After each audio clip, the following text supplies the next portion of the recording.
네, 안녕하세요. 메이즈입니다. 오늘 리뷰할 물건은 에버미디어 GC551이라는 캡처보드인데요. HDMI 신호를 캡처한다고 해서 캡처보드라는 이름이 붙었습니다. 오늘 제품은 에버미디어 측으로부터 협찬을 받았고요.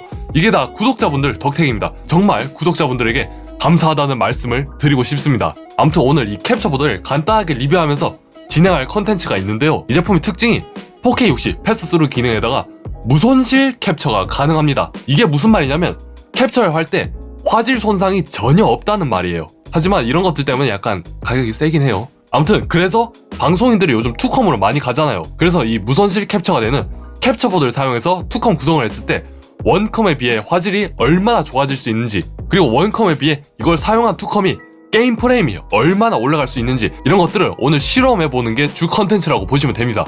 그러면 이 제품에 대한 내용은 뜯어보면서 자세히 알려드리도록 하겠습니다. 뒷부분에도 간략한 설명을 볼 수가 있는데 딜레이가 굉장히 적다고 합니다. 50ms인데 이건 제가 측정을 해보면 알겠죠. 거기다가 비압축 비디오 캡처라는 말이 있는데 이거 무손실이라는 거예요. 이것도 제가 한번 검증을 해볼게요.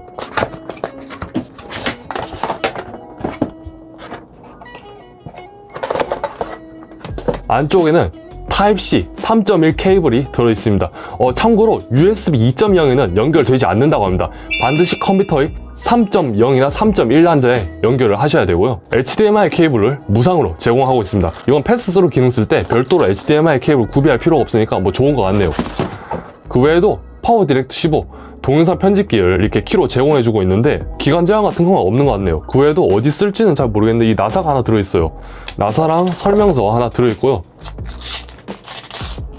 네, 이게 캡처보드 본품이라고 보시면 됩니다. 여기 뒤쪽에 USB Type-C 3.1 단자랑 HDMI 인풋이랑 아웃풋이 나눠져 있는 것을 보실 수가 있습니다. 패스스루 기능이 없는 캡처보드 같은 경우에는 이 HDMI 아웃풋이 존재하지가 않습니다. 그렇기 때문에 캡처보드에 이 신호가 입력되고 나면 출력이 다시 될 수가 없어요. 모니터에 연결할 수 없는 거예요. 그런데 이거는 4K 60 패스스루가 되기 때문에 추가적으로 신호가 복제가 되기 때문에 다른 모니터 같은 것도 연결을 할 수 있다는 말입니다. 추가적으로 여기 이미지가 좀 중2병스럽다라는 말이 많은데 이거는 교체가 가능하다고 합니다.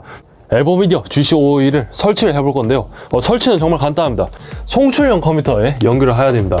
이 파란색 단자에다가 꽂아 주셔야 정상적으로 작동이 됩니다. 꽂아 볼게요. 자, 이렇게 꽂아 주시면 빨간 불이 들어오는 것을 알 수가 있죠. 자, 이게 정상적으로 설치가 됐으면 파란 불이 바뀝니다. HDMI 인풋을 연결해 줘야겠죠. 우리가 캡처할 신호가 게임용 컴퓨터나 닌텐도 스위치 아니면 플스에서 나오는 HDMI 신호를 여기 인풋 단자에다가 입력을 시켜야 됩니다. 한번 해볼게요. 게임용 컴퓨터에서 나오는 거고요. 여기까지 하셨으면 이제 OBS에 들어가야겠죠. OBS에서 에버미디어 GC551이 정상적으로 잡히는 것을 아실 수가 있습니다. 드라이버만 설치해 주시면 별다른 설정 없이 바로 잡히게 됩니다. 1080p 60프레임까지 캡처가 가능합니다. 만약에 OBS를 사용하는 게 번거롭다 싶으시면 OBS 대신에 에버미디어 리센트럴이라는 프로그램이 있습니다. 네, 이렇게 에버미디어 리센트럴 프로그램 같은 경우에는 뭐 별다른 설정할 필요가 없이 OBS와 다르게 그냥 바로 버튼 한 번만 클릭하시면 이렇게 녹화가 시작되는 것을 아실 수가 있습니다. 그래서 뭐 귀찮은 거 싫으신 분은 이걸로 방송하거나 녹화도 가능하니까 참고하시고요. 자, 근데 이제 옆에 모니터가 안 들어오고 있죠. 이렇게 캡처보드로만 들어와야 하는 신호가 모니터로도 패스스루 기능을 통해서 복제되는 것을 아실 수가 있습니다. 게다가 패스스루는 영상 신호뿐만 아니라 소리 신호까지 패스스루가 됩니다.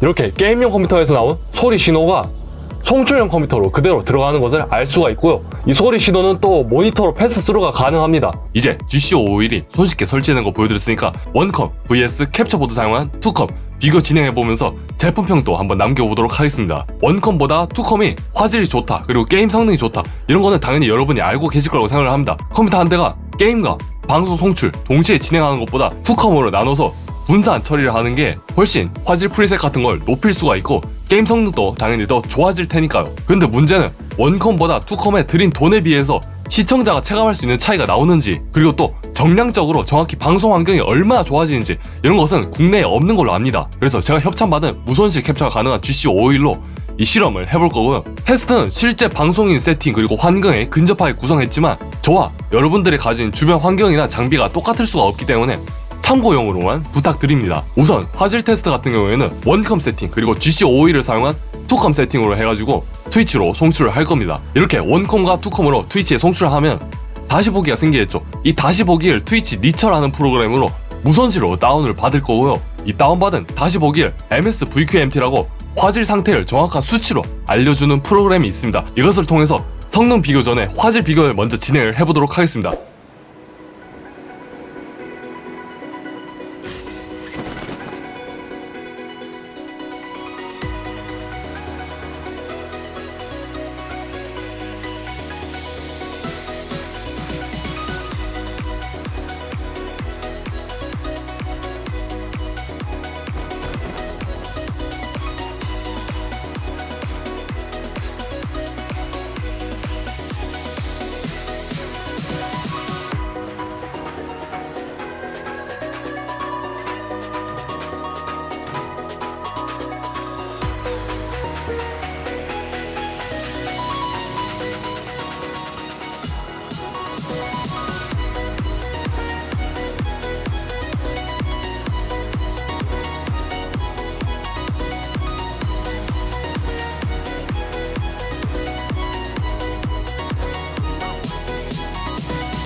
화질 차이 잘 보셨나요? 원컴 NVENC를 쓸 때랑 투컴 X264 슬로우 쓸 때는 약 15%의 화질 차이가 있다는 것을 여러분이 아실 수가 있습니다. 솔직히 말씀드리면 이 차이를 크게 체감할 수 있는 시청자는 별로 없을 거예요. 물론 둘이 화질 차이가 없다는 말은 절대 아닙니다. 분명히 화질 차이가 있습니다. 자, 이 화면을 보시면 지금이 원본입니다. 이게 녹화된 원본이고요. 지금 보시는 이것은 트위치의 원컴 NVENC로 송출한 화면이고요. 지금 보시는 이 화면은 투컴 X264 슬로우로 송출한 화면입니다. 대체 뭔 차이가 나는지 모르실 거예요. 그런데 여기 건물이 있는 부분을 확대해서 보시면 확실히 원컴 쪽에 뭔 하얀색 노이즈가 껴있고 투컴 쪽이 그런 노이즈가 적고 디테일이 더 좋은 것을 알 수가 있는데요. 이런 디테일한 부분에서 약간의 차이가 발생한다는 것입니다. 이제는 게임 프레임 비교, 성능 비교를 해보도록 하겠습니다. 똑같은 배그, 리플레이 장면을 재생하는 식으로 성능 비교를 했고요. 리플레이이기 때문에 실제 게임 환경보다 더 프레임이 낮게 나온다고 합니다. 이 점은 감안해 주시길 부탁드리겠습니다.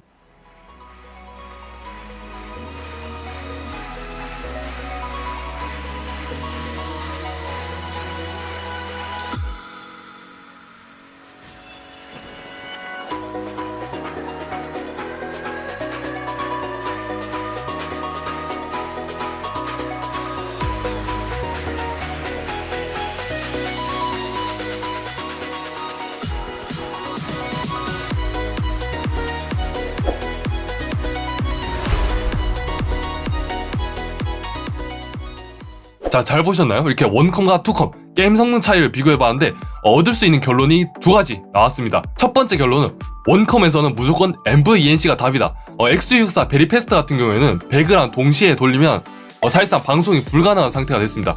프레임 절반이 날아갔어요. 그리고 X264 슈퍼 같은 경우에도 NVENC와 비교하면 30프레임이나 더 낮게 나왔어요. 뭐 방송이 끊기거나 이러지 않았는데 역시 원컴에서는 NVENC가 최고라는 것을 알 수가 있었고요. 그리고 두 번째 결론이 나왔습니다. 이 두 번째 결론 같은 경우에는 확실히 원컴에서 투컴으로 넘어갈 명분이 있다는 말입니다. NVENC와 투컴을 비교해봐도 프레임이 투컴 쪽이 7프레임이 더 높게 나왔고요. 최소 프레임은 2프레임이 더 높아졌습니다. 이 정도면 충분히 체감할 수 있는 차이라고 보여지고요. 그리고 원컴 X264 슈퍼랑 투컴 슬로우 프리셋 비교해봤을 때는 거의 37프레임이 높아졌다고 보시면 됩니다.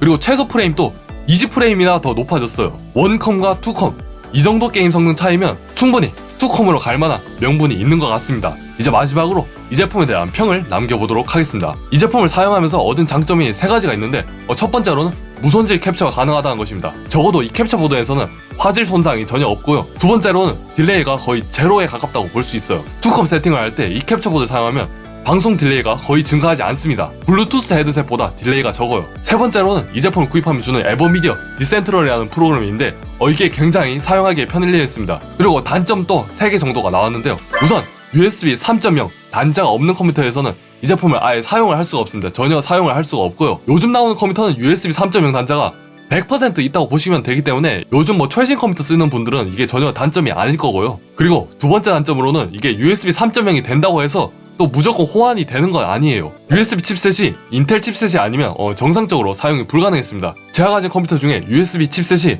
AS 미디어 칩셋인 경우가 있었는데 이 캡처보드가 인식은 되지만 화면에 글리치 현상이 발생했습니다. 물론 이 단점도 마찬가지로 요즘 USB 칩셋이 인텔 칩셋이 아닌 경우가 드물어요. 자, 그리고 가장 아쉬웠던 세 번째 단점을 말씀드리겠습니다. 4K 60이랑 FHD 패스스루 아주 잘 되는데 문제가 QHD 패스스루가 안 됩니다. 그러니까 캡처보드가 힘을 숨기고 있어요. 여기다가 QHD 모니터를 꼽잖아요. 그러면 QHD 모니터가 1080p로만 동작을 하게 됩니다. 물론 이 단점도 1080p 모니터 쓰는 분이랑 4K UHD 모니터 쓰는 분들에게는 단점이 전혀 아닙니다. 저같이 애매하게 QHD 모니터 쓰는 분들에게만 나타나는 단점입니다. 아쉬운 점이 있긴 했지만 대부분의 분들에게는 단점이 되지 않을 겁니다. 아무튼 오늘 영상에 총평을 남겨드리자면 이 에버미디어 GC551 같은 경우에는 최상위 방송 환경을 만들기 위한 방송 장비라고 보시면 되겠습니다. 그러면 영상 도움이 되었으면 좋겠고요. 저는 다음에 더 유익한 영상으로 찾아뵙도록 하겠습니다.